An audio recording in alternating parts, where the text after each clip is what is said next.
Hello guys, me Tanzil Rahman, back to my channel, hashtag Tanzil2580, and today the topic on which I'm going to expatiate on is contribution of Muslim scientists in the field of biology. So today we're going to expatiate on these two scientists who are Muslims and their great works, their great futures. So over here is the picture of MALIK ASMAI, and this is a picture of ABDUL, and also known as Bull SINA because it's kind of Bull SINA. Okay, so then next I'm gonna tell you open the slide, next slide. So yes, Abdul Malik Asmai. So here's the picture of him and the introduction. So Abu Malik Asmai, his full name is Abu Said Abu Abdul Al Malik Ibn Qurabil Asmai. He was born in Basra, Iraq in 740 AD and died there in 822 AD. Now what this means that his full name was Abu Said Abdul Malik Ibn his name in Arabic was like this, and he was born in Basra in Iraq in 740 AD and then died there in 822 AD. So I want you guys to please note that these points are very important for our chapter. So the next point over here is he worked on various subjects such as poetry, Arabic grammar, botany, zoology, and animal husbandry. Was also interested in breeding horses and camels and the classification of plants.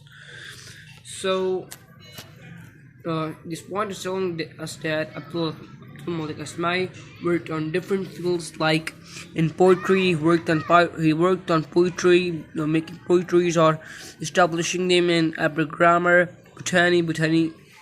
If you don't know the meaning, so botany means the study of plants. Zoology, the study of animals, and animal husbandry, the caring of animals, the farming of animals. He was also interested in breeding horses. Yes.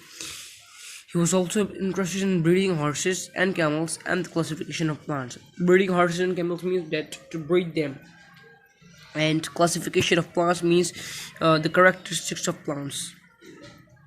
So yeah, the next point over here is he's regarded as the first Muslim zoologist because he's the first Muslim scientist who studied animals in detail. So this point is telling us that he was the first Muslim who is known to be a zoologist who has studied animals in very detail. So right. So now we'll talk about achievements of him.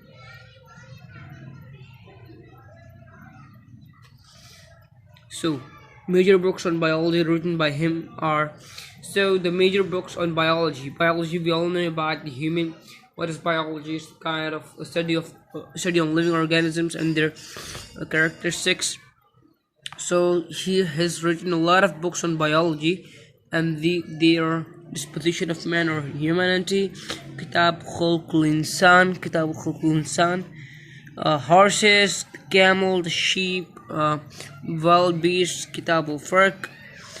His botanical work includes 276 plant species such as dates, figs, olives, etc. So yes, so he has written all these books, and this Kitab al-Farq is the book the book of rare animals. Kitab al-Farq is this book is of rare animals, whereas these are wild beasts like lions or tigers, and these are sheep, camel, horses.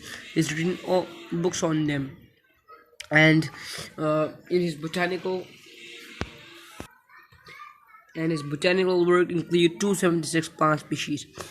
The book in which he have written about plants, and so he has written a lot about 276 plant species. Means there were 276 plants and their species. So guys, let's talk about Abu Sina. This is the picture of Abu Sina, and so let's talk about his introduction.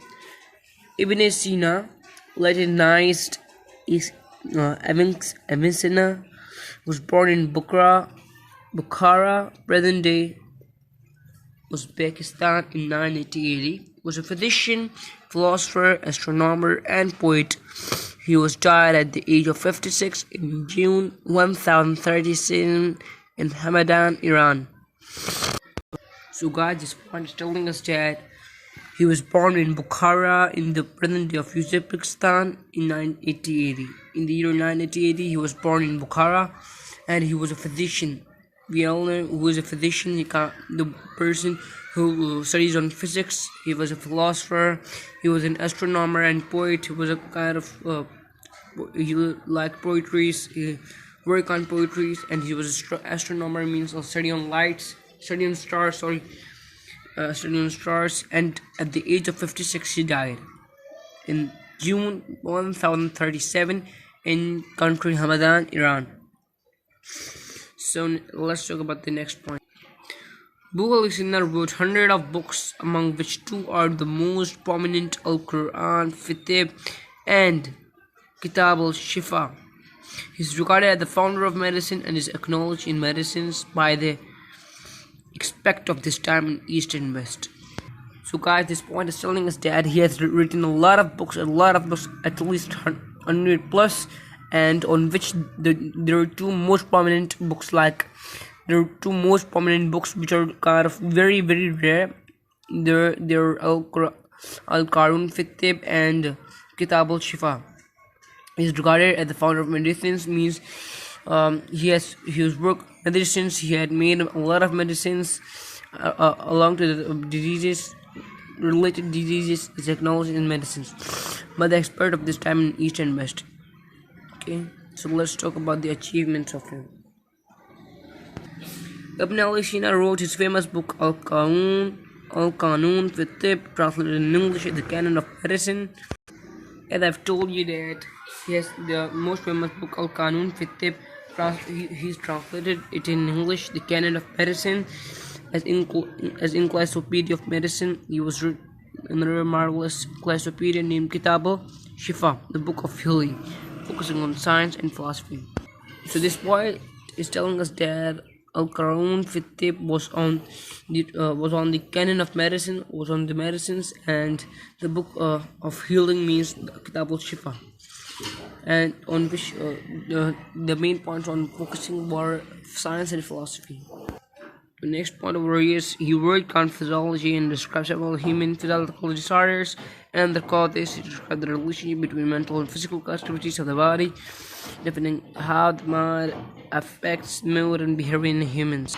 So guys, this point tells us that he's a kind of doctor. He's a kind of doctor who worked on the several human physiological disorders and their causes, and the relationship between the mental and physical activities of the body, defining how the mind and the effects are caused by the humans in their behaviors.